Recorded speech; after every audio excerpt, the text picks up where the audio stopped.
Well, first off, I would like to thank you for being here with me on my interview. So, the first question I want to ask is why you decided to join the military.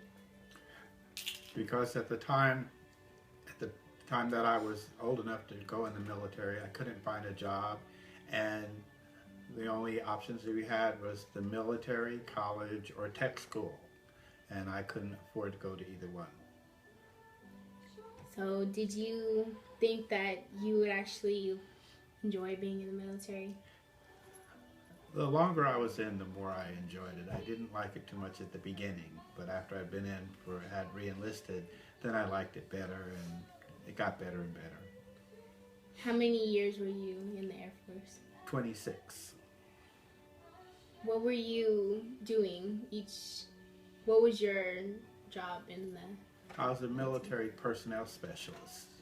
I worked where airmen came in and were assigned their jobs and went to basic training. Before you went into the military, did you want to do anything else, or you decided to be into the military? No, before I went in the military, to tell the honest truth, I didn't want to do anything. Where were you at the age of 15 and 16, and where did you think your life was going to be? I lived in Waldwick, New Jersey. I went to high school in a town about 7 miles away in Ramsey, New Jersey. And as soon as I graduated from college, I went and lived with my cousin and brother and then my cousins in the city. And I found myself getting ready to get in some trouble, my cousin and I, so we decided to leave town, and the only way we could do that was in the military. How was your life difficult when you were our age, or did you think you were going to make it? There were 9 children in our family, and we certainly were not well off. And we were the only African American family in the town that lived in town. But fortunately, in a town called Ridgewood, New Jersey, and another a city called Patterson, we had lots of relatives. So it wasn't that bad. I grew up with a bunch of I went to school with and grew up with a bunch of very wealthy Caucasian children. But there were different ethnic groups of people that lived in our town. Many kids nowadays have dreams of becoming different things and different majors. Would you have changed it if you had the opportunities we have today? Yes, I would, but when I went to school, it was before the civil rights era really came about. So I was pretty much indoctrinated to the fact that I couldn't be a doctor, lawyer, or an Indian chief.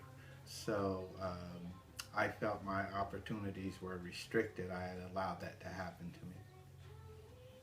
to me.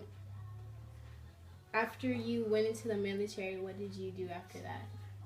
After I went in? After you ended your military career? Oh, I decided that I would go to college. I didn't know what I wanted to be, but I went to the local San Antonio colleges.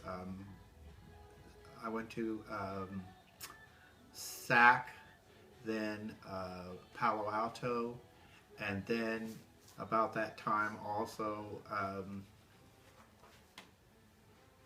I decided that I met a young lady that came to do some recruiting for Southwest Texas for teachers education. So I was pretty impressed with her. So I went and enrolled in Southwest Texas State and became a teacher. And then I taught elementary school for 16 years, and then I retired. After the experiences in the elementary school kids, do you believe that the kids nowadays have better dreams than before?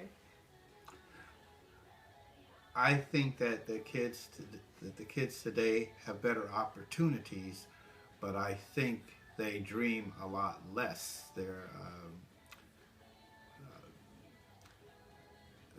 I think they're growing up too fast. I think they're growing up too fast, and I find that I've been in contact through different ways with several of my former students, and now that they're in their 30s, late 20s and 30s, more of them are going back to college than were going to college when they graduated from high school. After everything we've talked about, is there one piece of evidence that you would like to give me, what it takes to define your own road in life? Could you repeat, please? After everything we talked about, is there one piece of evidence that you'd like to give about what it takes to define your own road and how to get there? Well, I would say that you have to spend quite a bit of time educating yourself and trying to take the most difficult road, what would appear to be the most difficult road as you go through college or the beginnings of your career, because if you do, then when you do make up your mind, you're more eligible for more things.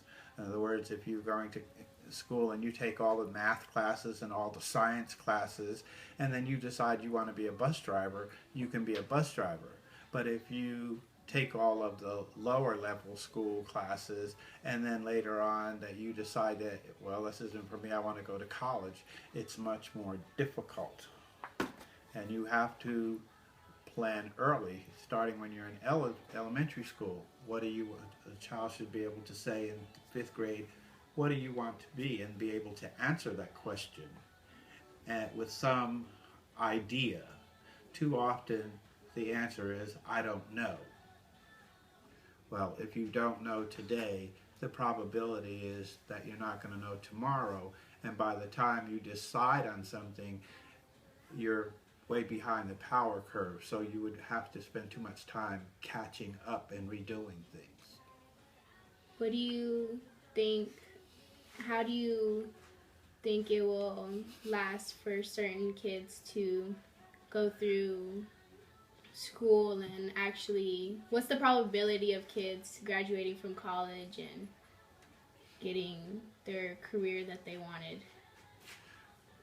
Well, my personal opinion is that having been in the military and then for so many years, and then having been an educator myself and seeing generations of kids and doing classwork, and now as a retired person out and about in the community, it seems that too many children think that education isn't as important, and since many of them are living at a higher standard than their parents did when the parents grew up, they seem to have an idea that they are going to just inherit this or to have a much easier life, and I really don't agree with that. I think that it's more difficult for them.